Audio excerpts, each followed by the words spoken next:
बैठे हैं। सबको गुड मॉर्निंग।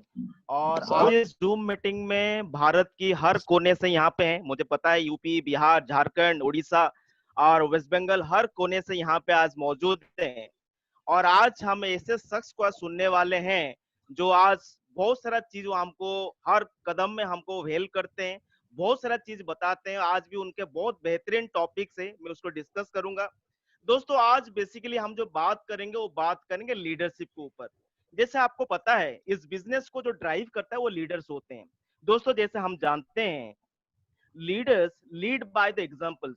और आज हम जानते हैं बिहार भारत के अंदर जितने लीडर्स हैं मोदी केयर के अंदर, वो अपने एक नई पहचान बना चुके हैं, एक नई इतिहास बना चुके हैं। दोस्तों मैं लीडरशिप की बात करूं, लीडरशिप एक ऐसी चीज होती है जो ग्रुप ऑफ पीपल को मोटिवेट करते हैं और एक कॉमन गोल के लिए काम करते हैं। और दोस्तों जैसे हम जानते हैं leaders not do different things, they do things differently. मतलब लीडर्स वो चीज करते हैं जो हम लोग करते हैं, लेकिन वो चीज करते हैं वो अलग से करते हैं, जिसके कारण उनको हम लोग को आगे बढ़ाने के लिए, हम लोग को मोटिवेट करने के लिए और इस बिजनेस में ग्रोथ देने के लिए वो हमारे साथ में खड़े होते हैं और हमारे साथ भी ग्रोथ करते हैं। दोस्तों चलिए आज हम एक से शख्स को सुनेंगे। आज की जो टॉपिक है उसका नाम है लॉज ऑफ लीडरशिप। कि एक लीडरशिप को क्या क्या चीज हमको फॉलो करनी चाहिए, क्या क्या क्वालिटीज होनी चाहिए लीडरशिप के अंदर, आज हम उनसे सुनेंगे जो हमारे नेशनल ट्रेनिंग हेड है मिस्टर शरद चौधरी जी। तो एक जोरदार ताली उनके थैंक लिए यू होनी सो चाहिए। मच। सो कैसे हैं आप सब? आई होप बहुत आप अच्छे। लॉकडाउन के रूल्स को फॉलो करते हुए घर में हैं, अपनी और अपने परिवार की देखभाल कर रहे हैं और बहुत ही पॉजिटिविटी के साथ बिजनेस को आगे बढ़ा रहे हैं। और जो आप सब लीडर्स ने मिलके पिछले महीने में और मई में जो अभी तक बिजनेस किया है वो वाकई में काबिले तारीफ है, स्टुपेंडस है। इस पूरी इंडस्ट्री इस समय ये मोदी के लीडर्स की तरफ देख रही है कि मोदी के लीडर ऐसा कर क्या रहे हैं कि लॉकडाउन के समय में भी इतना रिकॉर्ड ब्रेकिंग बिजनेस हो रहा है। तो आप सबके जज्बे को, आप सबके एफर्ट को, आप सबके जुनून को, आप सबने जो रिजल्ट्स क्रिएट किए हैं उस सबको दिल से सलाम। Thank you sir. तो मैं यहाँ पे पूछना चाहूंगा आप सबसे, कितने लोग हम में से जीबीडी बनना चाहते हैं? हालांकि Bihar is one of the biggest state in terms of GBD. Bihar हम कहते हैं कि इट्स अ जीबीडी स्टेट, पर आज बहुत सारे I know directors and above हमारे बीच में हैं। तो आई वुड आस्क कितने लोग हम में से जीबीडी बनना चाहते हैं? और मैं चाहूंगा कि आप चैट बॉक्स में लिखिए I. If you want to become a GBD, write I in the chat box. Puja Pandey ji, Satish Roy ji, Deepak ji, Mala Gupta ji, very nice, brilliant, क्या बात है, wow. So everybody wants to become a GBD, brilliant. Santosh ji, Ravish sir, अब तो सर जीबीडीज की line लगने वाली है। Congratulations in advance. Yes, sir. Thank you. Now, my first question, if you want to become a GBD, सामने आपके screen पे दिखाई दे रहा है, it's a fill in the blank. मैं चाहूंगा कि आप सारे इस क्वेश्चन का आंसर करें, चैट में लिखिए।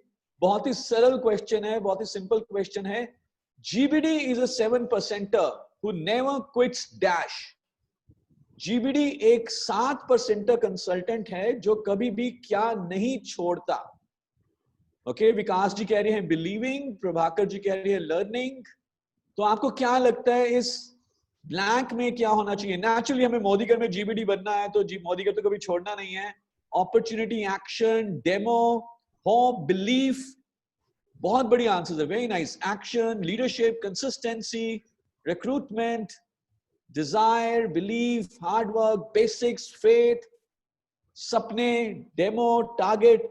बहुत ही बड़ी आंसर्स आप सबने दिए। तो आई हैव फुल कॉन्फिडेंस कि जो हमारी लीडरशिप है वो बहुत ही एनेबल्ड है।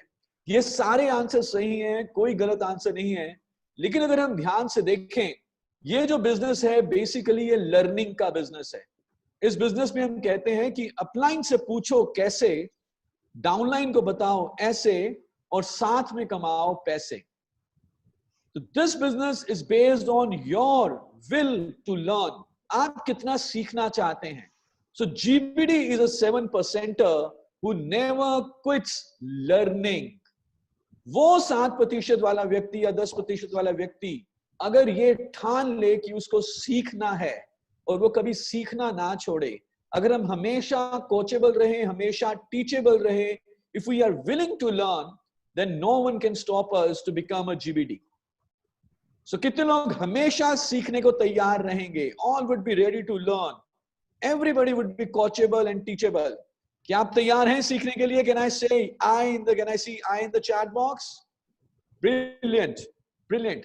Now अगर हम सीखने के लिए तैयार हैं, और अगर आप देखें आज हमारे जितने भी GBDs हैं, Anoop sir, Rajesh sir, Ravish sir और बाकी सारे GBD जितने भी लीडर्स यहाँ पे अवेलेबल हैं, उत्तम सर, सब GBD इसलिए बने हैं क्योंकि किसी ने भी सीखना नहीं छोड़ा.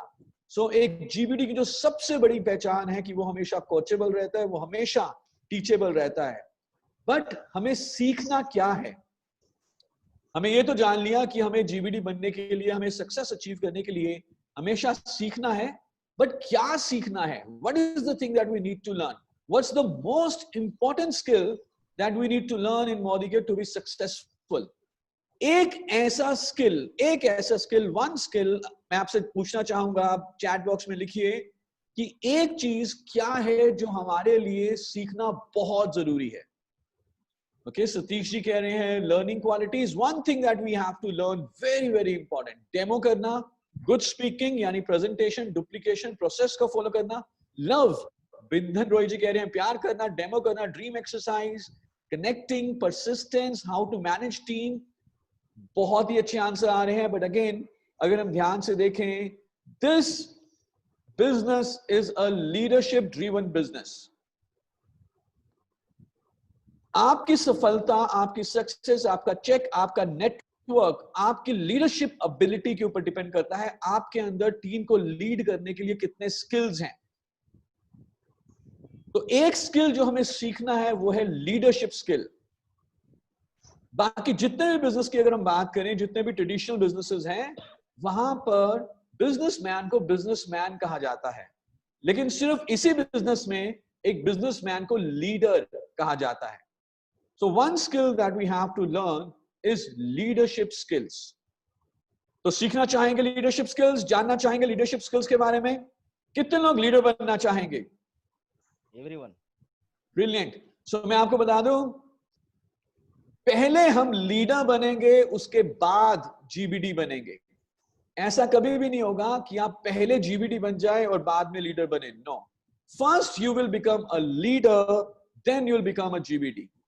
And if you are ready to learn, if you're determined to learn about leadership, if you are a student of leadership, अगर आप leadership के हमेशा विद्यार्थी रहें, हमेशा leadership को सीखने के लिए तैयार रहें, तो आप मोदी के अंदर एक बहुत बड़ा मुकाम हासिल कर सकते हैं. और आज के सेशन में हम leadership के लॉज के बारे में, सिद्धांतों के बारे में, प्रिंसिपल्स के बारे में बात करेंगे. ऐसे कौन से सिद्धांत है, ऐसे कौन से प्रिंसिपल्स, ऐसे कौन से लॉज हैं लीडरशिप के, जिनको यदि हम सीख लें तो हम एक बहुत बड़ी टीम बना सकते हैं.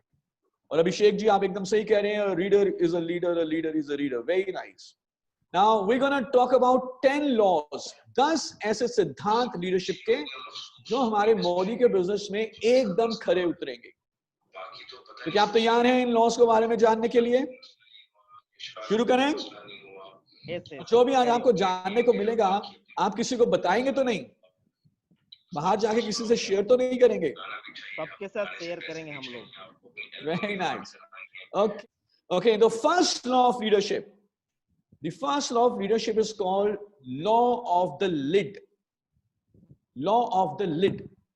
Now ये lid क्या है? What is lid?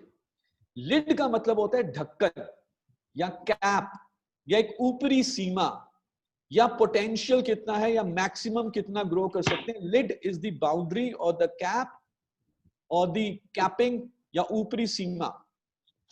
So law of the lid ये कहता है कि हमारी सफलता, हमारा चेक, हमारे नेटवर्क का साइज, इसके ऊपर भी एक लिड है, इसके ऊपर भी एक कैप है, इसके ऊपर भी एक ढक्कन है.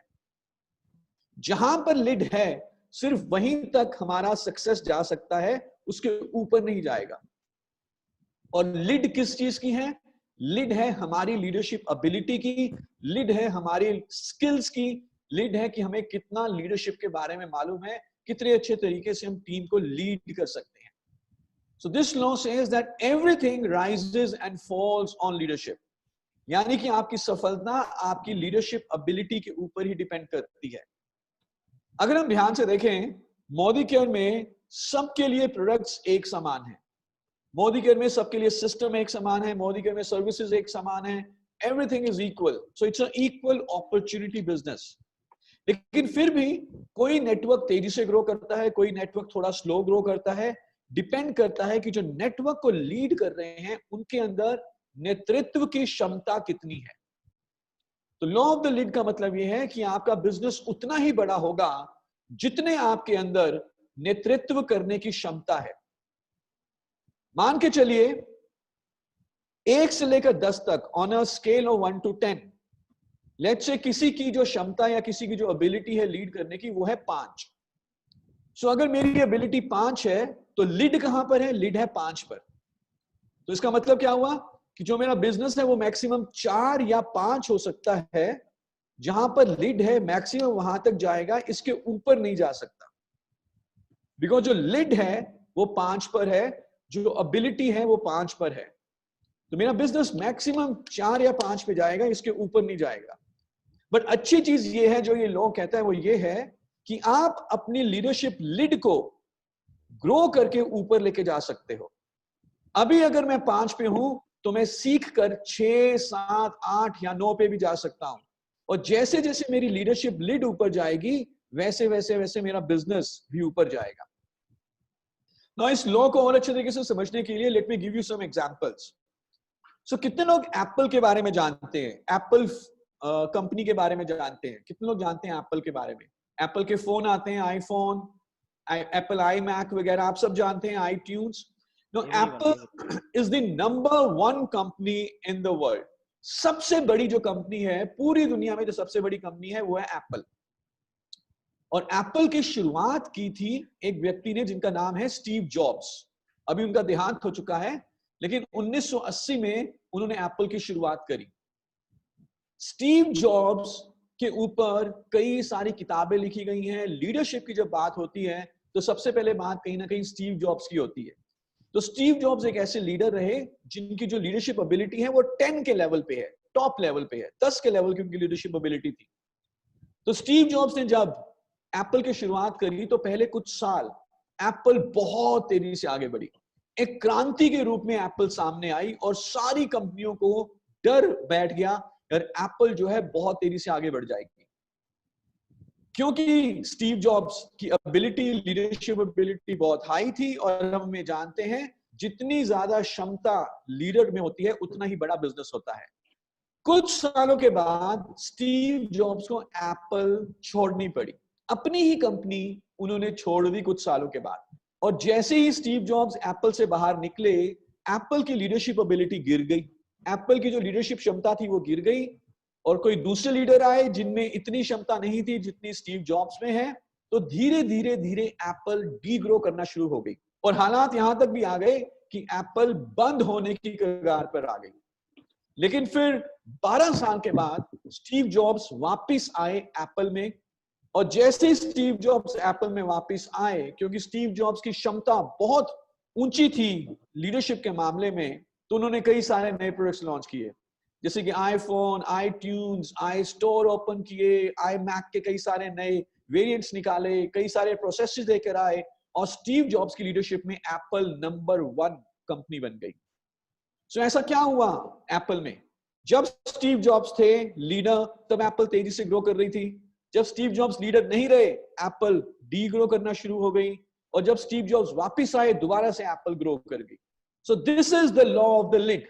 ये सिद्धांत काम में किया एप्पल में कि सफलता उतनी बड़ी होगी जितनी बड़ी आपके अंदर नेतृत्व की क्षमता है।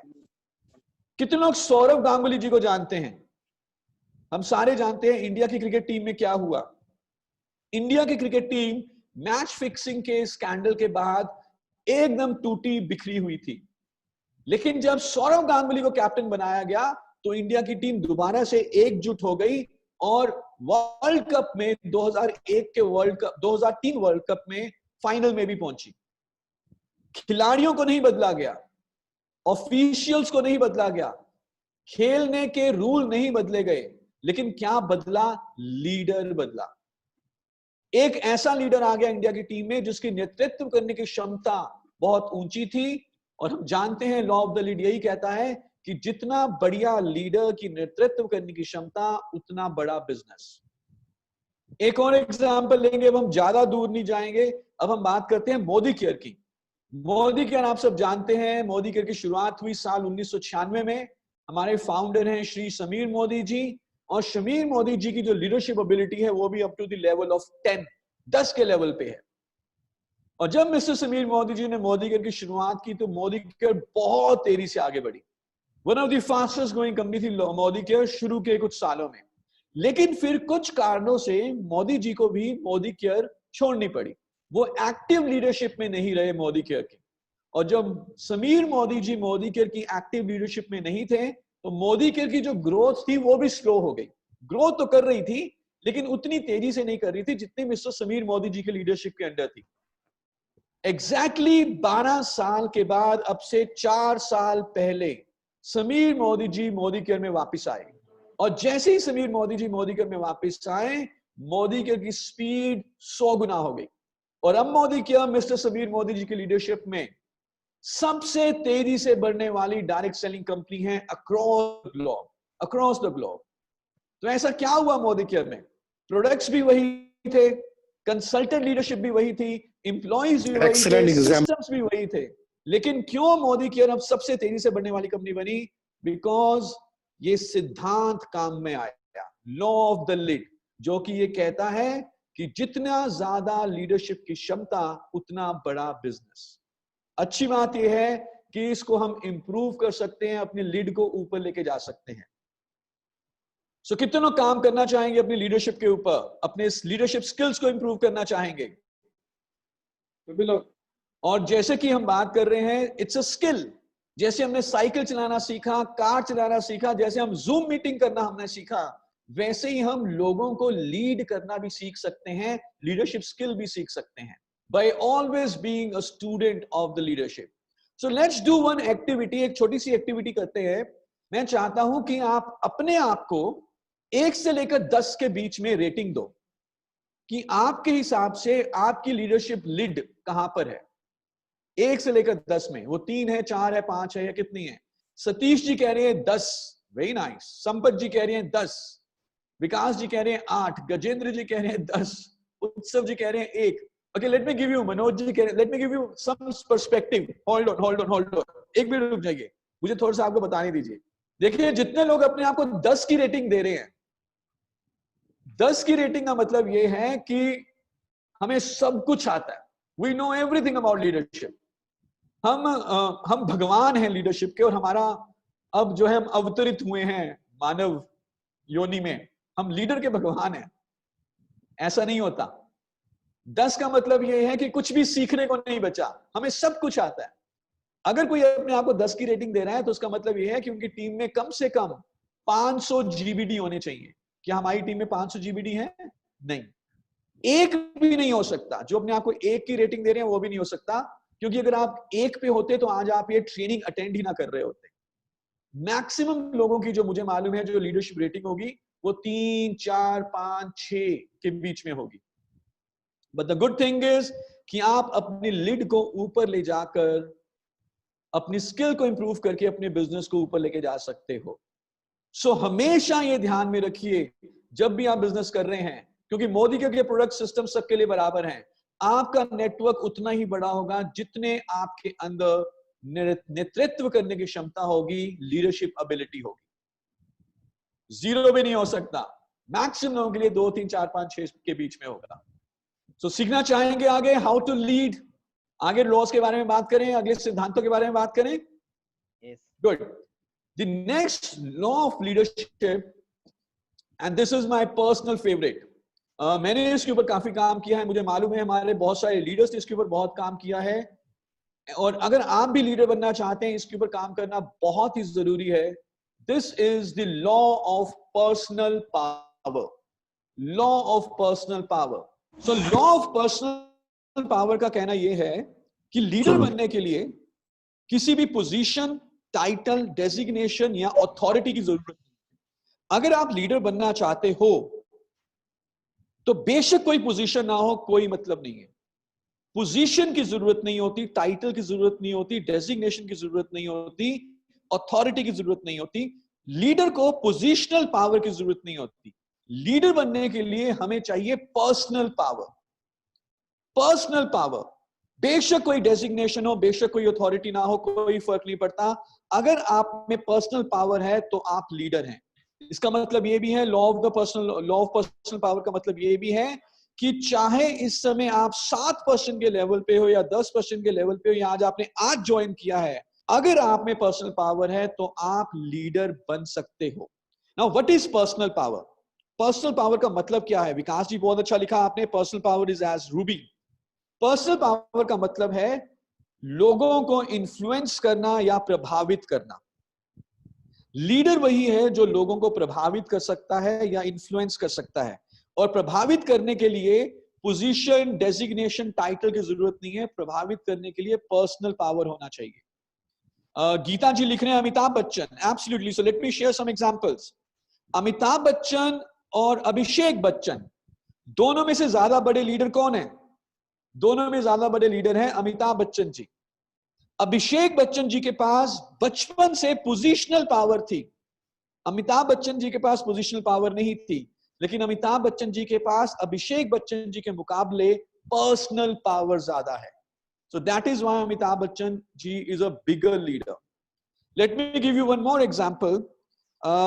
जो मैं आपको ये एग्जाम्पल दे रहा हूं वो सिर्फ इस लॉ को समझने के लिए है, इस प्रिंसिपल को समझने के लिए है।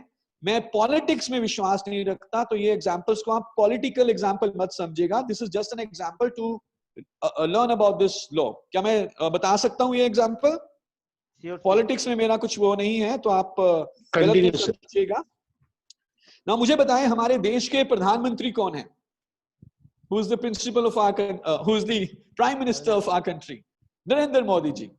नरेंद्र मोदी जी के बारे में हम ये जानते हैं कि वो बहुत ही साधारण से परिवार से थे, बहुत स्ट्रगल करके वो आगे बढ़े, और कोई पोजिशनल पावर नहीं थी उनके परिवार में, कोई भी व्यक्ति पॉलिटिक्स में नहीं था, लेकिन आज वो हमारे देश के सबसे बड़े नेता हैं।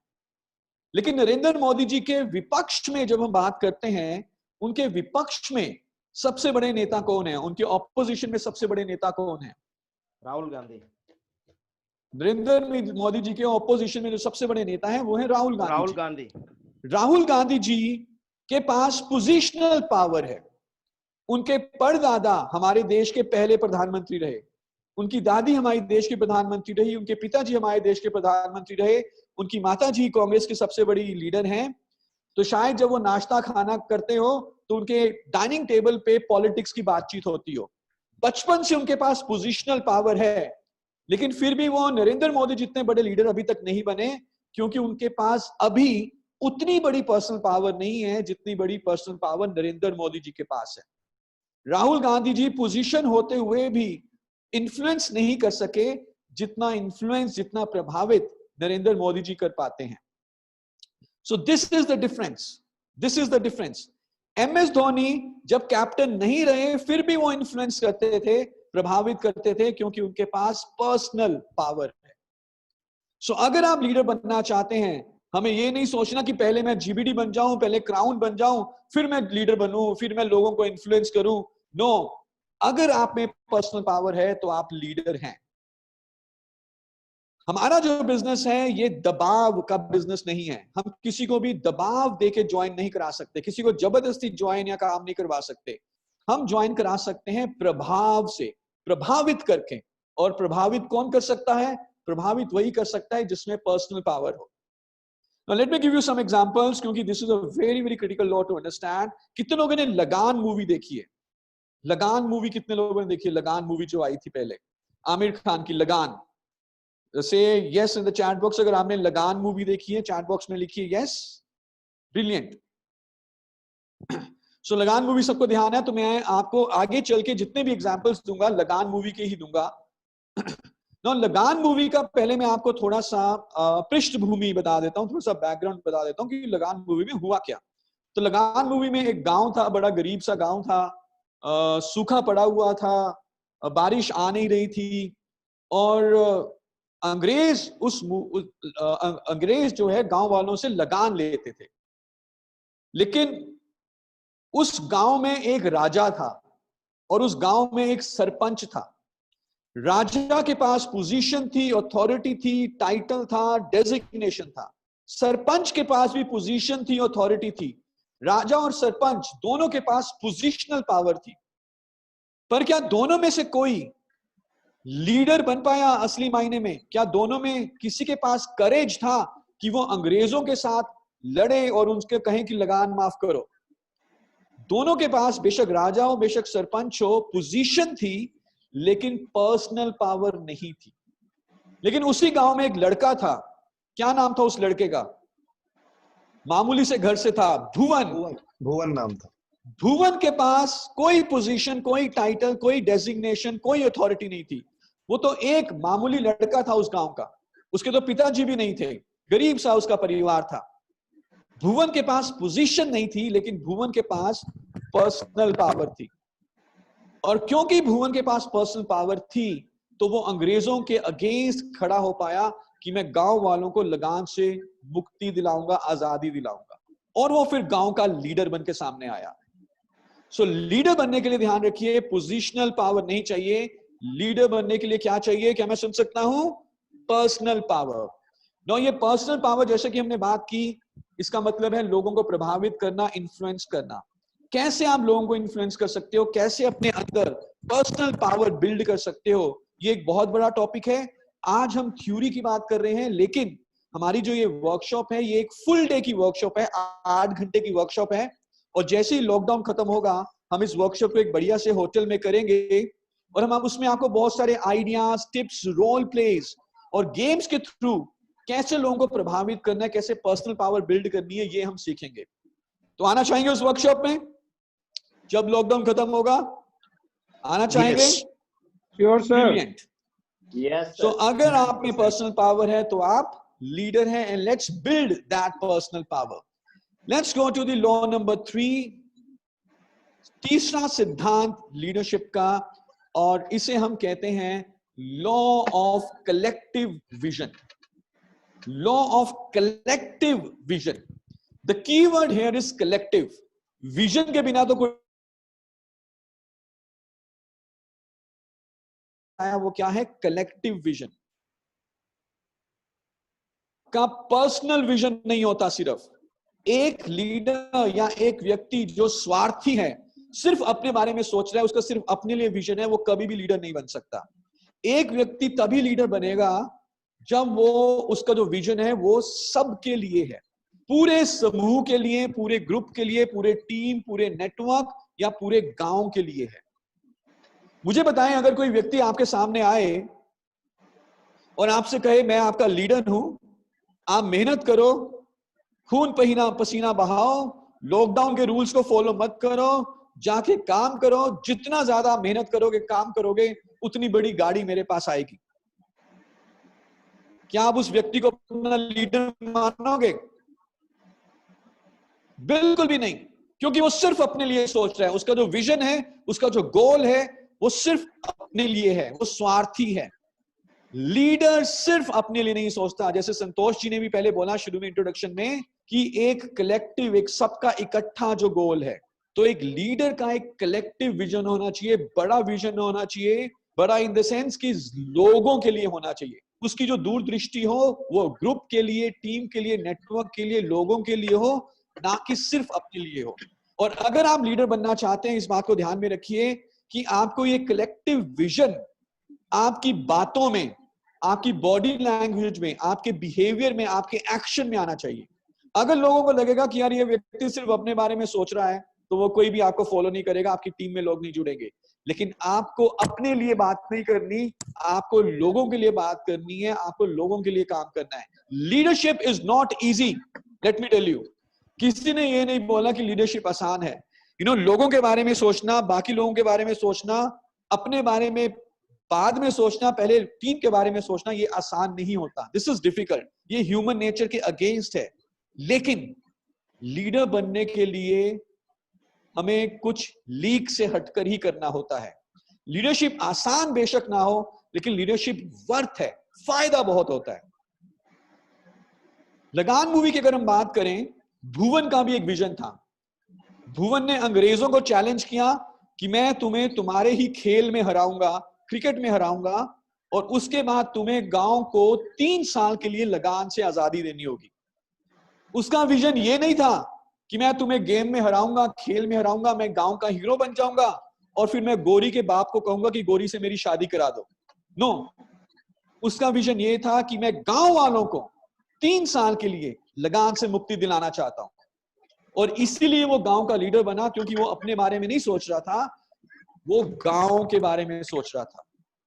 ना कितने लोग जानते हैं, हम में से कितने लोग जानते हैं कि समीर मोदी जी का विजन क्या है? कौन बताएगा?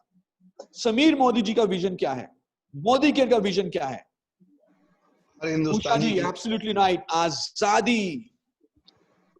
और वो आजादी, जो वो विजन समीर मोदी जी का है, वो उनका अपना पर्सनल सेल्फिश विजन है? वो सिर्फ अपने लिए आजादी चाहते हैं या सबके लिए आजादी चाहते हैं? मोदी केरियंस के लिए आजादी चाहते हैं? हर हिंदुस्तानी के लिए, हर हिंदुस्तानी के लिए। सो एवरीबडी नोज कि ये जो हमारे लीडर है मिस्टर समीर मोदी जी, ये अपने लिए बात नहीं कर रहे, इनफैक्ट वो अपने पैसे को दांव पे लगा देंगे हम सबकी आजादी के लिए, आपकी आजादी के लिए, सारे मोदीकेरियंस की आजादी के लिए, कि हम आगे बढ़े। And that is why he is a true leader. और तभी आज मोदी केयर इतनी तेजी से ग्रो कर रही है। सो हम भी जब अपना नेटवर्क को आगे बढ़ाएं, हम भी जब अपने ग्रुप को आगे बढ़ाएं, हम कलेक्टिव विजन की बात करें, हम लोगों की बात करें, हमारे हाव भाव में, हमारे बातों में, हमारे शब्दों में, हमारे बिहेवियर में ये झलकना चाहिए कि हमारे लिए टीम पहले है, लीडर के लिए टीम पहले होती है और खुद की सफलता बाद में आती है। पहले जो भी हमें काम करना है वो टीम की ग्रोथ के लिए काम करना है। गुड, चलें आगे। जा रहे सब कुछ सर के ऊपर से? Okay, so let's move forward. Now the law number 4, and this is again very, very important, and this is called law of confidence. Law of confidence, confidence in fact, एक लीडर की जो सबसे बड़ी quality है वो है confidence. एक व्यक्ति जिसमें कॉन्फिडेंस ना हो, आत्मविश्वास ना हो, वो कभी भी लीडर नहीं बन सकता। अगर आपको लीडर बनना है तो जो एक क्वालिटी आपके अंदर होनी चाहिए वो है कॉन्फिडेंस। और कॉन्फिडेंस हम किस मायने में बात कर रहे हैं? सबसे पहले कॉन्फिडेंस का मतलब होता है कि आप अपने शब्दों के ऊपर टिके रहेंगे। जो आपने डिसाइड किया है, जो आपने डिसीजन लिया है, आप उसके ऊपर टिके रहेंगे, चाहे लोग आपको प्रोत्साहित करें या ना करें, चाहे लोग आपको एनकरेजमेंट दें या रिजेक्शंस आपको मिले, कोई आपको फर्क नहीं पड़ना चाहिए। जो आपका डिसीजन है वो आपका डिसीजन है, और आपको अपने डिसीजन में अपने ऊपर कॉन्फिडेंस होना चाहिए। लीडर 2-3 लोगों की ना सुनकर अपने काम से पीछे नहीं हटता, वो टिका रहता है, अडिग रहता है।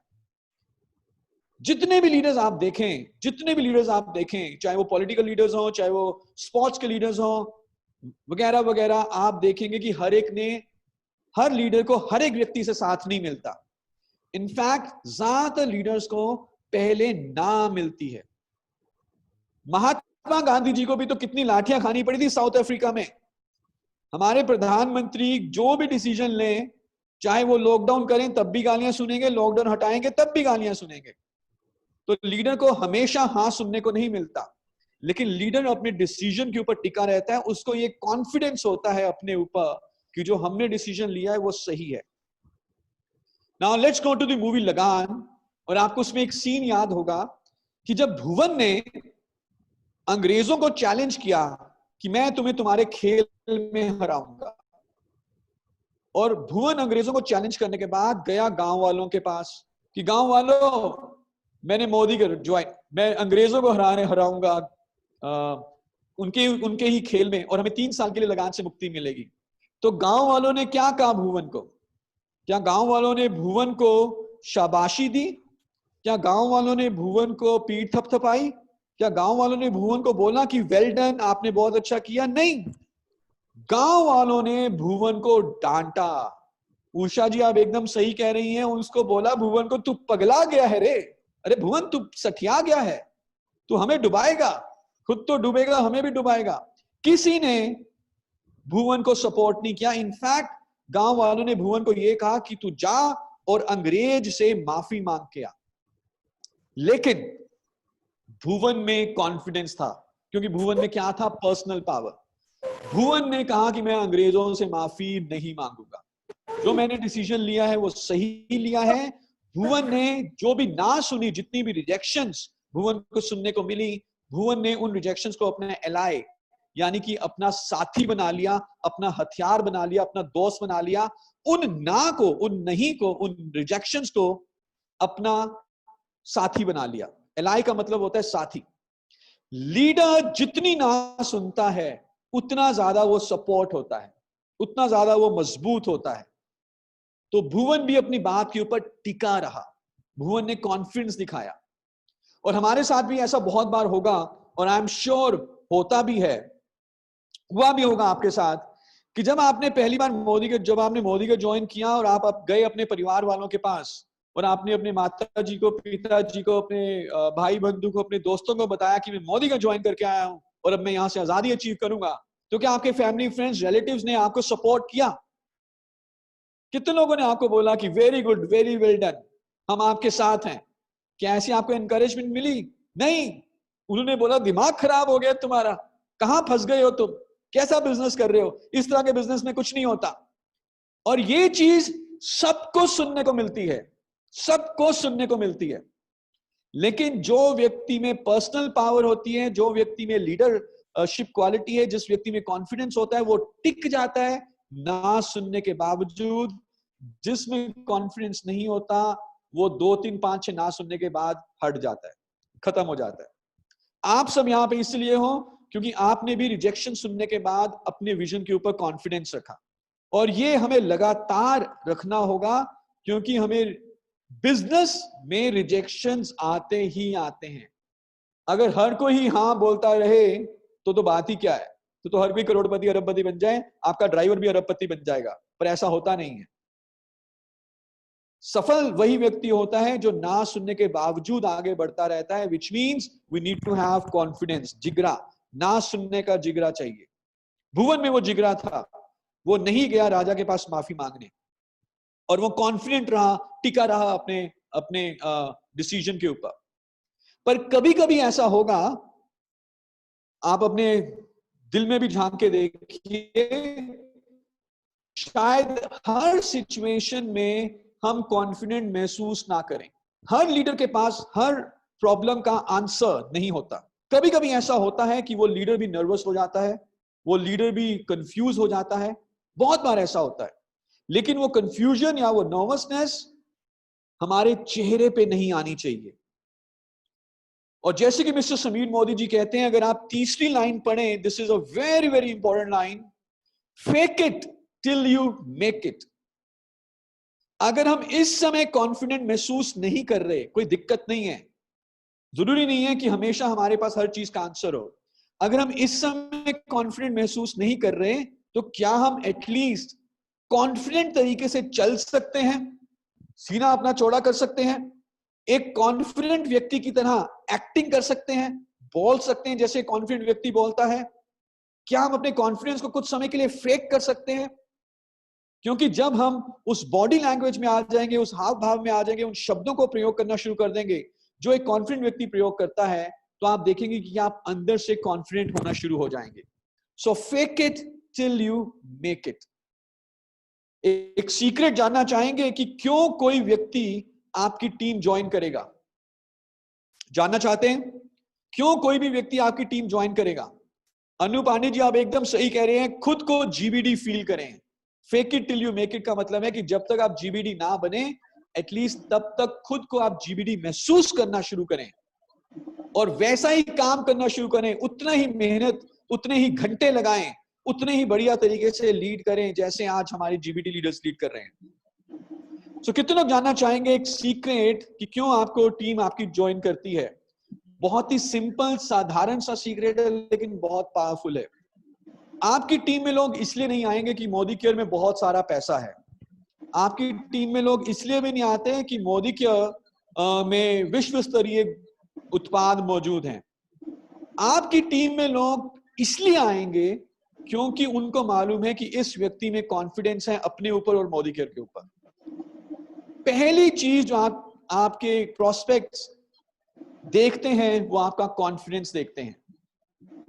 हम अगर मोदी केयर में बिजनेस पे आउट को, इनकम पे आउट को 62% से बढ़ाकर लेट्स से 90% भी कर दें या 120% कर दें, लेकिन अगर आप में कॉन्फिडेंस नहीं होगा तो बेशक हम 120% पे आउट कर दें, लोग आपको ज्वाइन नहीं करेंगे।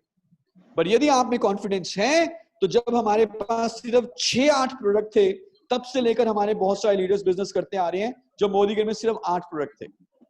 So people will join you because of your confidence. और जरूरी नहीं है कि कॉन्फिडेंट हम हमेशा रहें, but let's fake it till you make it। तो रहेंगे कॉन्फिडेंट, चलेंगे कॉन्फिडेंट लीडर की तरह, बात करेंगे कॉन्फिडेंट लीडर की तरह। ब्रिलियंट।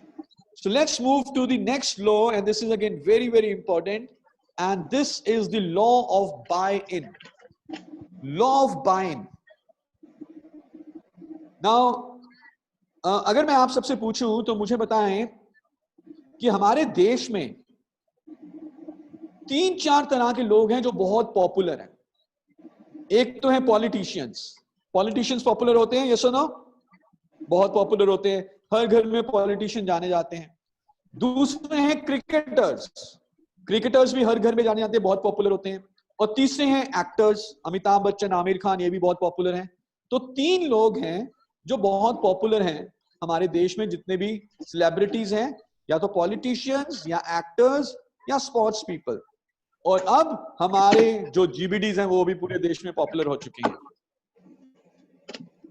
अगर मैं बात करूं पॉलिटिशियंस, एक्टर्स और स्पोर्ट्स पीपल में, तीनों बहुत पॉपुलर हैं। लेकिन जब किसी भी कंपनी को सामान बेचना होता है, एडवर्टीजमेंट करनी होती है, कोई एड बनानी होती है, ब्रांड एम्बेसडर जब चाहिए होता है, तो क्या आपने किसी भी एड में, एडवर्टीजमेंट में पॉलिटिशियन को ब्रांड एम्बेसडर देखा है? क्या कभी कोई पॉलिटिशियन ब्रांड एम्बेसडर होता है? बिल्कुल भी नहीं। जितने भी ब्रांड एम्बेसडर होते हैं वो या तो स्पोर्ट्स पीपल होंगे या तो मूवी स्टार होंगे। कभी भी कोई पॉलिटिशियन ब्रांड एम्बेसडर नहीं बनता किसी भी प्रोडक्ट का। व्हाई? बिकॉज बहुत सारे लोग, ज्यादातर पॉलिटिशियंस को पसंद नहीं करते। ज्यादातर पॉलिटिशियंस को पसंद नहीं करते। ज्यादातर लोग सिर्फ एक्टर्स या स्पोर्ट्स स्टार्स को ही पसंद करते हैं, पॉलिटिशियंस को हम पसंद नहीं करते। लॉ ऑफ बाइन क्या कहता है? यह सिद्धांत क्या कहता है? यह सिद्धांत कहता है कि पहले हम लीडर को पसंद करेंगे और उसके बाद लीडर के द्वारा बताए गए विजन को पसंद करेंगे। कभी भी ऐसा नहीं होगा कि अगर हम किसी एक लीडर को पसंद ना करें तो वो जो बात कह रहा है, वो जो विजन दिखा रहा है, हम उसके ऊपर काम करेंगे। नो, पहले लीडर को पसंद करेंगे, उसके बाद उसके विजन को पसंद करेंगे। तो as a leader we first have to take a buy in from the people. Leader को अपने विजन से पहले, अपनी सोच से पहले अपने ऊपर विश्वास लोगों का लेना पड़ता है। We first have to take buy-in as a leader and then buy-in for the vision। पहले लोग लीडर के ऊपर विश्वास करेंगे, उसके बाद उसके विजन के ऊपर विश्वास करेंगे। सो अगर मुझे कोई एक लीडर पसंद नहीं है, उसका विजन चाहे कितना भी अच्छा क्यों ना हो, मैं उस विजन को पसंद नहीं करूंगा। लेकिन अगर कोई लीडर ऐसा है जिसको मैं पसंद करता हूं, उसका विजन कैसा भी होगा, मैं उस विजन को भी पसंद करूंगा क्योंकि मैं उस लीडर को पसंद कर रहा हूं। सो लॉ ऑफ बाइन ये भी कहता है कि हमें एक लाइकिंग इंक्रीज करनी है अपनी और अपनी टीम में, अपने और अपने प्रोस्पेक्ट्स में। तो भुवन जब गया गांव वालों के पास, गांव वालों ने उस भुवन को गालियां निकाली कि जो तू कह रहा है कि लगान से 3 साल के लिए मुक्ति मिलेगी, ये सब बकवास है, जाके माफी मांग। लेकिन भुवन में कॉन्फिडेंस था, भुवन टिका रहा। पर फिर भुवन ने गांव वालों का भरोसा जीता। जो गांव वाले, अगर आपको मूवी में ध्यान हो, जो गांव वाले भुवन को पीट रहे थे, गालियां निकाल रहे थे, सपोर्ट नहीं कर रहे थे, वो गांव वाले भुवन के साथ हो गए। और उसके विजन के पीछे खड़े हो गए, भुवन के पीछे खड़े हो गए। ऐसा क्या किया भुवन ने कि वो गांव वालों का भरोसा जीत पाया? ऐसा क्या किया कि गांव वाले भुवन के पीछे आ गए? किसी को अगर ध्यान हो मूवी में, what did Bhuvan do in the movie? कैसे गांव वालों को उसने जीता? क्या किया उसने भुवन ने? कौन बताएगा चैट में?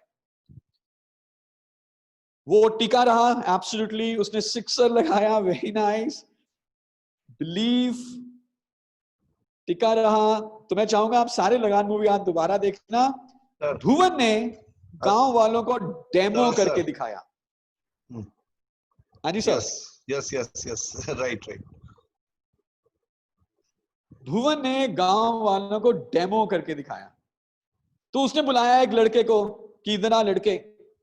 उस लड़के ने गेंद फेंकी, भुवन के हाथ में एक बल्ला था और दे घुमा के भुवन ने शॉट लगाया और गेंद गई दूर मंदिर के घंटे पे जाके लगी। और जैसे ही गांव वालों ने देखा कि भुवन को तो बैटिंग करने आती है, भुवन को तो शॉट लगाने आता है, तो गांव वालों का कॉन्फिडेंस भुवन के ऊपर बढ़ गया और उस डेमो के कारण गांव वाले भुवन के पीछे आके खड़े होने शुरू हो गए। एक एक करके गांव वाले भुवन के साथ जुड़ते गए। और हमारे साथ भी ऐसा ही होगा। जब हमें अपना नेटवर्क बनाना है तो पहले हमें लोगों का बाय इन लेना पड़ेगा अपने लिए। जब लोग हमारे ऊपर विश्वास करेंगे, हमारे ऊपर भरोसा करेंगे, तो उसके बाद जो हम विजन दिखा रहे हैं, मोदी केयर से आजादी, तो उस विजन के ऊपर भी वो काम करेंगे। और इसके लिए शायद हमें भी डेमो दिखाने पड़े, इसके लिए शायद हमें भी स्टेज पे खड़े होके प्लान दिखाना पड़े, हमें भी ये बताना पड़े लोगों को, ये दिखाना पड़े कि हमें ये काम करना आता है। जैसे कि हम एग्जांपल देते हैं कि हमारा खुद का पेट तो है बाहर 6 महीने, और हम लोगों को कहें ग्रीन टी पी लो पतले हो जाओगे, क्या लोग हमारी ग्रीन टी खरीदेंगे अगर हम खुद ही मोटे हो? नो। हम खुद थके हुए हो, कोई एनर्जी ना हो, कोई स्टैमिना ना हो हमारे में, और हम कहें भाई साहब ये जिनसेंग ले लो आपको बहुत ताकत मिलेगी, और हम थके हुए हैं, क्या वो हमसे जिनसेंग खरीदेंगे? नो। अगर मैं खुद एनर्जेटिक हूं, पैशनेट हूं, और फिर मैं कहूं जिनसेंग लो, तो वो मेरे से जिनसेंग लेंगे। मैं खुद फिट हूं और फिर मैं कहूं मेरे से ग्रीन टी लो, वो मेरे से ग्रीन टी लेंगे, बिकॉज वो देखेंगे कि जो मैं बोल रहा हूं मैंने खुद अचीव किया है, मुझे आता है। So this is the law of buying. और अगर आप ये कर लें, अगर लोगों का विश्वास आप में हो जाए, तो आप जो भी विजन दिखाओ, जो भी उनको मोदी का प्रोडक्ट बताओ, उसको वो खरीदते हैं। सो जीतेंगे लोगों का बाय इन। अगेन जब हम इसको फुल डे में वर्कशॉप करेंगे तो आई टेल यू, हम इसमें बहुत सारे टिप्स, आइडियाज, एक्टिविटीज और डेमोस करेंगे कि कैसे आप लोगों का बाइंग जीत सकते हो थ्रू सम रोल प्लेस। और हम एक बात करते हैं इसमें रेपो बिल्डिंग की। So there is a technique called neuro linguistic programming, NLP. उस एनएलपी के थ्रू, उस टेक्निक के थ्रू कैसे लोगों का बाइंग लेना है, वो हम अपनी फुल डे वर्कशॉप में बात करेंगे। सो आगे बढ़ते हैं, let's go to the next law, and this law is again very important, and this is the law of magnetism. Law of magnetism ये कहता है कि who you are is who you attract. जैसे आप हो वैसे ही लोग आपको मिल जाएंगे, जैसे आप हो वैसे लोग आपको मिल जाएंगे। चुंबक चुंबक को खींचता है, चुंबक लोहे को खींचता है, चुंबक कभी भी लकड़ी को या प्लास्टिक को नहीं खींचता। और जैसे आप हो वैसे ही लोग आपकी टीम में आने शुरू हो जाते हैं। भुवन ने गांव वालों का बाइन ले लिया, उसकी टीम बनना शुरू हो गई। अब भुवन को चाहिए था उसी की तरह एक जुझारू, पैशनेट खिलाड़ी जो टैलेंटेड हो भुवन की तरह। और पता नहीं कहां से भुवन के बारे में सुनकर एक व्यक्ति भुवन की टीम में आ गया। एक सरदार जी थे, कितने लोग जानते हैं उसका नाम, उन सरदार जी का नाम? देवा। उसका नाम देवा सिंह सोढी। देवा सिंह सोढी तो उस गांव से नहीं था, देवा सिंह सोढी तो कहीं बहुत दूर से आया था, लेकिन वो भुवन की तरह ही अंग्रेजों को हराना चाहता था, भुवन की तरह ही पैशनेट था। तो लॉ ऑफ मैग्नेटिज्म ये कहता है कि जैसे आप हो वैसे ही लोग आपको मिल जाएंगे। और हमारे नेटवर्क में भी ऐसा ही होगा। और मैंने बहुत बार देखा है, पिछले 10-12 साल से मैं देख रहा हूं नेटवर्क्स में, अगर कोई एक व्यक्ति नेटवर्किंग में विश्वास नहीं रखता, वो व्यक्ति सेट वर्किंग में विश्वास रखता है। वो एजुकेशन, वो टीम बिल्डिंग, वो सिस्टम में विश्वास नहीं रखता, वो तोड़ फोड़ करने में, खरीदने बेचने में, मैनिपुलेशन में विश्वास रखता है, तो उसकी टीम में कैसे लोग आएंगे? उसकी टीम में उसी की तरह सेट वर्कर्स आएंगे, और वो हमेशा डर में रहेगा कि यार मेरे से बड़ी सेटिंग पता नहीं कोई दूसरा सेट वर्कर इनको ना दे दे।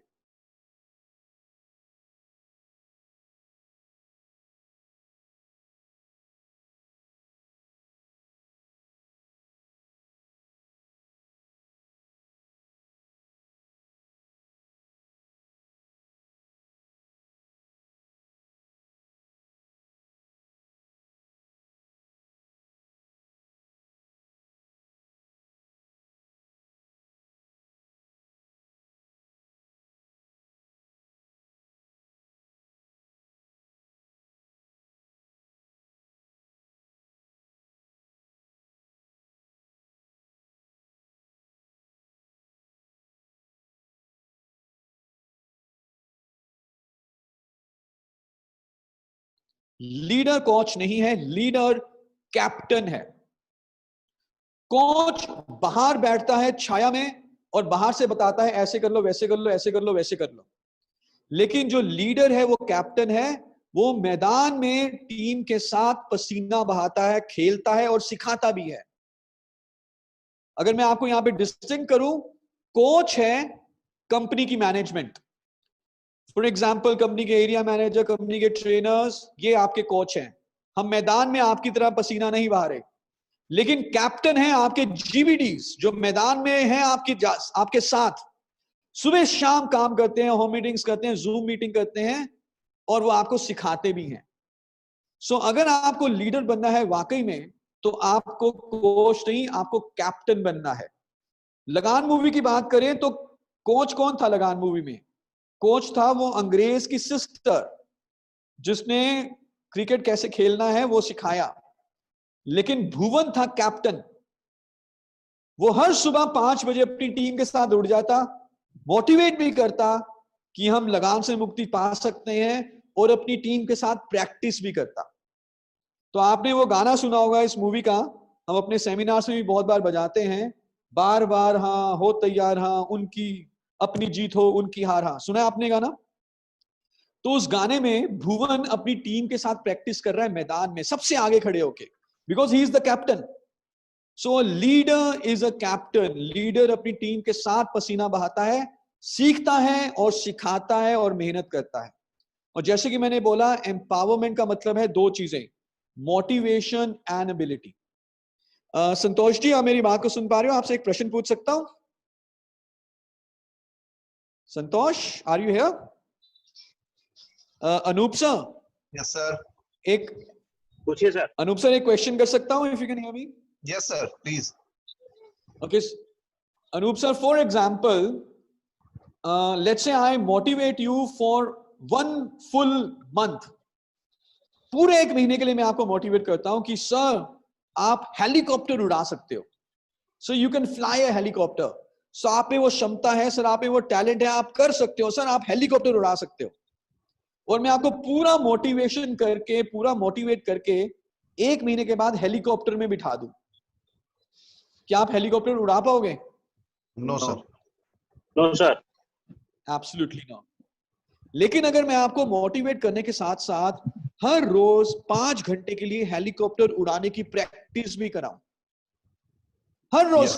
ट्रेनिंग दूं, प्रैक्टिस कराऊं, तो 1 महीने के बाद आप मोटिवेटेड भी हो और आपने ट्रेनिंग भी ली है, आपको प्रैक्टिस भी की है कि आप हेलीकॉप्टर उड़ा लोगे। Yes. एब्सोल्युटली। तो एक लीडर का काम यह है कि वो अपनी टीम का वाई तो क्लियर करता है, लेकिन अपनी टीम को डेमो करना भी सिखाता है, अपनी टीम को प्लान दिखाना सिखाता है, प्रेजेंटेशन कैसे करनी है वो सिखाता है, ऑर्डरिंग कैसे करनी है वो सिखाता है। और यही काम भुवन ने भी किया। उसने सिर्फ ये नहीं बोला कि चलो मैच खेलने चलें, उसने प्रैक्टिस भी कराई, and that is why he become a leader. So let's focus on empowerment. And now let's move to the law number 8. Again, very, very important. And this is the law of persistence. Law of persistence बहुत ही सरल शब्दों में इसका मतलब यह है कि लगातार लगन से लगे रहो। क्योंकि जीवन में और क्रिकेट में और बिजनेस में उतार चढ़ाव आएंगे। जब चढ़ाव है, जब सब कुछ सही जा रहा है, जब सब कुछ बढ़िया जा रहा है, तो लीडरशिप एबिलिटी की बहुत ज्यादा जरूरत नहीं होती। लेकिन जब समय मुश्किल है, जब उतार है, जब ठहरा हुआ है, जब बिजनेस मुश्किल है या खेल मुश्किल है या जीवन मुश्किल है, उस समय लीडरशिप एबिलिटी की क्षमता की जरूरत है। और लॉ ऑफ परसिस्टेंस का मतलब यह है कि चाहे समय ठीक ना हो, लेकिन लगातार लगन से लगे रहो। पूरी मूवी का जो मेरा सबसे फेवरेट सीन है और जहां से इस लॉ के बारे में हमें बहुत बड़ी सीख मिलती है, और जो मैंने सीखा है अपनी लीडरशिप से भी इस समय में, तो आपको भी ध्यान होगा कि जब अंग्रेज बैटिंग कर रहे थे तो कोई आउट ही नहीं हो रहा था। 200 रन की पारी होगी अंग्रेजों की, कोई आउट नहीं हुआ। जो अंग्रेजों का कैप्टन था उसने खूब छक्के लगाए, लेकिन भुवन क्योंकि लीडर था उसने परसिस्ट किया, वो हार नहीं माना, वो लगातार लगन से लगा रहा, कोशिश करता रहा। बेशक सामने वाली टीम का कोई खिलाड़ी आउट नहीं हो रहा था। अचानक से एक खिलाड़ी रन आउट हुआ, फिर भुवन कचरा को लेकर आया बॉलिंग पे और कचरा ने हैट्रिक मारी, 3 खिलाड़ी एकदम से आउट हो गए।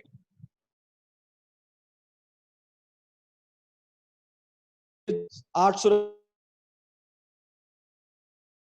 लगन से लगा रहा। तो लीडर को यह मालूम है that tough times do not last but tough people do। बुरा समय हमेशा नहीं रहता, लेकिन जो व्यक्ति अंदर से मजबूत है वो टिका रहता है। तो अभी जैसे है, बहुत मुश्किल हालात हैं, कई बिजनेसेस खत्म हो चुके हैं, लेकिन मोदी केयर की मैनेजमेंट ने, मोदी केयर की लीडर्स ने ये ठाना कि यार हम टिके रहेंगे, हम कुछ ना कुछ करते रहेंगे। और अब जैसे जैसे लॉकडाउन इंप्रूव हो रहा है, आप देख रहे हो कि मोदी केयर का बिजनेस और खुल के आ रहा है। इनफैक्ट मुझे ये मालूम है कि जो हमने लॉकडाउन में बिजनेस करके दिखाया, आप सब की परसिस्टेंस के कारण, जब लॉकडाउन हटेगा बिजनेस का सैलाब, बाढ़ आने वाली है। हमारा हर महीना, मई का महीना पिछले मई से बहुत बड़ा हो चुका है। हम मार्च से ज्यादा बिजनेस मई के महीने में कर रहे हैं। So this is stupendous and this is only working because of the persistence. So बुरे समय में भी अगर थोड़ा बुरा समय है तो टिके रहे। जब आप पटना से मुजफ्फरपुर जाएंगे, हम दिल्ली से जब चंडीगढ़ जाते हैं, तो हर समय जो गाड़ी है वो 100 किलोमीटर पे नहीं चलती। कभी कभी एक्सीडेंट भी हो जाता है रास्ते में कईयों का, कभी ब्रेक मारनी पड़ती है, कभी जाम होता है, पर लगे रहो, मंजिल पे पहुंच जाते हैं। This is the law of persistence. Let's go to the law number 9, and if you want to become a leader, इस लॉ को ध्यान से सुनना। मैं चाहूंगा कि एक बार सारे सीधे बैठ जाएं, लेटे मत, थोड़ा सा अपनी कंधों को हिला लें, थोड़ा गर्दन को हिला लीजिए, थोड़ा सा चुस्ती दुरुस्ती में आ जाए। एक बार सारे खड़े हो सकते हैं जहां भी बैठे हैं, because this law is very very important। सारे खड़े हो जाए। मैं जरा सबका व्यू चेंज कर लेता हूं जिससे कि मैं सब लोगों को देख पाऊं। I would want everybody to stand up और थोड़ा सा अपने कंधों को हिलाइए। सो तैयार है, एक्टिव है, जानना चाहेंगे इस लॉ के बारे में? क्योंकि अगर आपने इस लॉ को सीख लिया तो you will become a super leader. Jitendra Kumar ji, thank you so much, आप बैठ सकते हो। So this law is law of trust. Law of trust, leader के ऊपर लोगों का ट्रस्ट होता है, और ये ट्रस्ट लीडर को क्रिएट करना है, अर्न करना है बाय डिजाइन। बाय डिफॉल्ट ये ट्रस्ट नहीं आता लोगों का। लीडर को अर्न करना होता है, गेन करना होता है बाय डिजाइन। क्योंकि जब तक लोगों का ट्रस्ट लीडर के ऊपर नहीं है, तब तक लीडर की दिखाई गई डायरेक्शन के ऊपर लोग एग्जीक्यूशन नहीं करते। एग्जीक्यूशन तभी होगा डायरेक्शन के ऊपर जब लोगों का ट्रस्ट होगा। और ट्रस्ट गेन करने के लिए सिर्फ 2 तरीके हैं, only 2 ways. First, competence. Competence का मतलब होता है क्षमता, काम करना आना चाहिए। तो अगर आप चाहते हो कि लोग आपकी बात को सुने और आपकी बात को माने, तो आप कॉम्पिटेंट बनो, यानी कि निपुण बनो। जो व्यक्ति अपने कार्य क्षेत्र में निपुण होता है, जो व्यक्ति अपनी फील्ड में एक्सपर्ट बन जाता है, लोग उसकी बात को मानते हैं। सो क्यों आज सौरव गांगुली की बात को लोग मानते हैं, क्यों सचिन तेंदुलकर की बात को लोग मानते हैं, क्यों विराट कोहली की बात को लोग मानेंगे? क्योंकि वो अपने कार्य क्षेत्र में निपुण हैं। सो कॉम्पिटेंस का मतलब होता है क्षमता। तो आपको भी प्लान दिखाना आना चाहिए बढ़िया तरीके से, प्लान की बारीकियां मालूम होना चाहिए, स्ट्रक्चर मालूम होना चाहिए, कैसे बढ़िया तरीके से मुनाफा कमाना है, डेमोस के बारे में पता होना चाहिए, मीटिंग ऑर्गेनाइज करना आना चाहिए, छोटी मीटिंग हो बड़ी मीटिंग हो सब कुछ पता होना चाहिए। So you should be an expert in मोदिक्योर if you want to become a leader. Second is ethics. Ethics का मतलब है वैल्यूज या प्रिंसिपल्स, या बहुत ही सरल शब्दों में अगर मैं कहूं तो ऑनेस्टी। जिस व्यक्ति में ये दो चीजें हैं वो कॉम्पिटेंट है और उसमें एथिक्स है। कॉम्पिटेंस भी है, एथिक्स भी है, वो व्यक्ति लीडर बन जाता है। उस व्यक्ति के ऊपर ऑटोमेटिकली लोगों का ट्रस्ट आ जाता है। सो लगान मूवी में एक सीन है, अगर आपको ध्यान हो, जब गांव वालों की टीम बैटिंग कर रही थी तो 8 विकेटें गिर चुकी थी, बहुत बुरी हालत थी, हारने वाली थी। भुवन और एक ईसर काका थे जो कि बैटिंग कर रहे थे। भुवन ने शॉट मारा, भागा और भुवन जाके गिर गया और रन आउट होने वाला था भुवन। तो ईसर काका ने देखा, जो दूसरे छोर पे खड़े थे, कि भुवन रन आउट होने वाला है। तो ईसर काका ने फिर क्या किया? ईसर काका भागे, भुवन को धक्का दे दिया और खुद रन आउट हो गए और अपनी विकेट का सेक्रीफाइस कर दिया, लेकिन भुवन को बचा लिया, भुवन को आउट नहीं होने दिया। और जब ईसर काका बाहर गए तो गांव वालों ने ईसर काका को कहा वेल डन, पीठ थपथपाई कि आपने एकदम सही काम किया। क्यों गांव वालों ने ईसर काका को बधाई दी कि भुवन को बचा लिया, बेशक खुद आउट हो गया? क्यों? वाई? क्योंकि गांव वालों का भरोसा, ट्रस्ट भुवन के ऊपर था। गांव वालों को मालूम था कि जब तक भुवन मैदान में है तब तक भुवन मैच जिता सकता है, क्योंकि भुवन में दो चीजें थी। पहली, भुवन में था कॉम्पिटेंस, वो अपने कार्य क्षेत्र में यानी कि बैटिंग और क्रिकेट में निपुण था, उसको बैटिंग करने आती थी। तो गांव वालों को मालूम था कि यार इसमें क्षमता है मैच जिताने की। ईसर काका में उतनी क्षमता नहीं।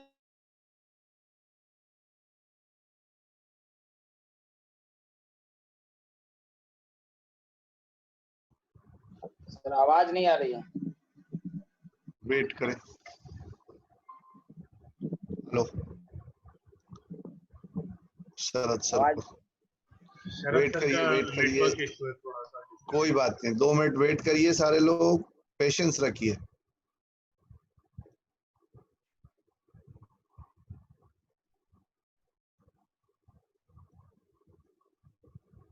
शरद sir, Sharad sir, hello, can you hear me? Yeah now screen दिख रही है सर? स्क्रीन दिख रही है? यस, नहीं स्क्रीन ने। एक सेकंड, मैं दोबारा शेयर करता हूँ please. Okay, so is the screen visible now? Yes. Sorry, थोड़ा सा इंटरनेट एकदम से डिस्कनेक्ट हो गया था। कोई इशू नहीं। सो ईसर काका में उतनी क्षमता नहीं थी जितनी भुवन में थी, क्योंकि गांव वालों का ट्रस्ट भुवन के ऊपर था। तो इसलिए सबने ईसर काका को बोला कि आपने एकदम सही किया। और भुवन में क्या थी? दो चीजें, कॉम्पिटेंस एंड एथिक्स। उसको बैटिंग करने आती थी और उसका एकमात्र उद्देश्य जो एथिकली वो खेल रहा था, टीम को जिताना। So that's how you can win trust, through competence and ethics. Imagine, Bharat को जीतने के लिए एक गेंद पे 4 रन चाहिए। बैटिंग कर रहे हैं सचिन तेंदुलकर। कितने लोगों को ट्रस्ट है तेंदुलकर के ऊपर कि वो मैच जिता देंगे? सब लोगों को ट्रस्ट होगा, क्योंकि तेंदुलकर में कॉम्पिटेंस भी है और वो एथिक्स के साथ भी खेलते हैं। एक गेंद पे चाहिए 1 रन। बैटिंग कर रहे हैं वेंकटपति राजू, जो एक स्पिनर हुआ करते थे, अगर आपको ध्यान हो। बैटिंग के मामले में बहुत ही बेकार, लेकिन एथिकली बहुत स्ट्रांग थे, पर बैटिंग करने नहीं आती थी। क्या आपको ट्रस्ट है कि वो मैच जिताएंगे? बिल्कुल भी नहीं। Very least. एक गेंद पे चाहिए 1 रन। सामने खेल रहे हैं एक बहुत बढ़िया खिलाड़ी, बहुत बढ़िया बैट्समैन, लेकिन उनका नाम मैच फिक्सिंग में आया था, क्या वो मैच जिताएंगे? आपको ट्रस्ट है उनके ऊपर? नो, क्योंकि शायद कॉम्पिटेंस बहुत हाई है लेकिन एथिक्स नहीं होंगे। सो कॉम्पिटेंस यानी कि अपने कार्य क्षेत्र में क्षमता, निपुणता, और एथिक्स यानी कि ऑनेस्टी या वैल्यूज या प्रिंसिपल्स। जिस व्यक्ति में लोग देखते हैं कि ये दोनों गुण हैं तो वो व्यक्ति लीडर बन जाता है, वो व्यक्ति लोगों का ट्रस्ट गेन कर लेता है। सो अपने कार्य क्षेत्र में निपुण बने, प्लान, डेमो, स्पीच, इन सब के ऊपर प्रैक्टिस करें। Good. And let's go to the last law, and this is an amazing law, and this law is law of victory. And this law says, law of victory, कि जीत दिलाने की जो responsibility है वो लीडरशिप की है। जीतना, अगर जीत जाओ तो शाबाशी का हकदार टीम है, लेकिन अगर हारो तो शाबाशी का हकदार कोई भी नहीं है नेचुरली, लेकिन जो क्रिटिसिज्म मिलेगी वो लीडरशिप को मिलेगी। सो जिताने की जो रिस्पॉन्सिबिलिटी है वो लीडरशिप की है। किसी भी क्राइसिस में लीडरशिप का ही रोल है आगे टीम को लेके जाना, और लीडरशिप के लिए लूजिंग अनएक्सेप्टेबल है, क्विटिंग अनथिंकेबल है। छोड़ने के बारे में सोच भी नहीं सकते, घर में बैठने के बारे में सोच भी नहीं सकते, जैसे भी कोई हालात क्यों ना हो। सो इस लॉ, ये लॉ ये भी कहता है कि एज अ लीडर हम अपनी टीम को जिताने के लिए हर वो काम करेंगे जो हम कर सकते हैं, हर वो काम करेंगे जो हम कर सकते हैं टीम को जिताने के लिए। सिर्फ जीत यानी कि आजादी यानी कि विजन को पूरा करना ही एकमात्र उद्देश्य है, इसके अलावा कोई दूसरा एजेंडा नहीं है। हमने मूवी में देखा कि भुवन जब बैटिंग कर रहा था तो आउट नहीं हो रहा था, अंग्रेज को गुस्सा आया, अंग्रेज ने एक गलत तरीके से बाउंसर मारी जो कि भुवन के कान पे लगी और भुवन लहूलुहान हो गया। वो उठ भी नहीं पा रहा था और बेहोश होने वाला था, लेकिन फिर भी भुवन को मालूम था, क्योंकि वो लीडर था, कि क्विटिंग इज अनथिंकेबल, छोड़ने के बारे में नहीं सोच सकते। वो फिर भी खेला और उसने टीम को जिताया। आज जब लॉकडाउन आया, मार्च के महीने में जब लॉकडाउन शुरू हुआ, तो कुछ कंपनीज ऐसी थी जिन्होंने अपने ऑपरेशंस बंद कर दिए, 2 महीने के लिए क्लोजिंग नहीं करी। हमारे पास भी ये ऑप्शन थी कि हम भी आराम से घर में बैठ जाते और छुट्टियों की तरह लॉकडाउन को व्यतीत करते। So this is the law of victory. और जब मिस्टर मोदी जी ने बोला कि यार नए तरीके से सोचो, तो फिर जन्म हुआ माइटी गार्ड का, और तो फिर जन्म हुआ डबल पीवी धमाका का। और तभी हमने देखा कि जो हमारा मार्च का महीना था, उसमें जो पे आउट्स थे वो अभी तक के सबसे बड़े पे आउट्स रहे। इनफैक्ट सो मैं चाहूंगा कि आप भी इन सारे 10 लॉज को ऊपर काम करें, सीखें, अपने बिहेवियर में लेकर आए और अपनी लीडरशिप क्षमता को ऊपर लेके जाएं। जैसे जैसे आपकी लीडरशिप क्षमता ऊपर जाएगी, वैसे वैसे आपका बिजनेस बढ़ेगा। So thank you so much from my side.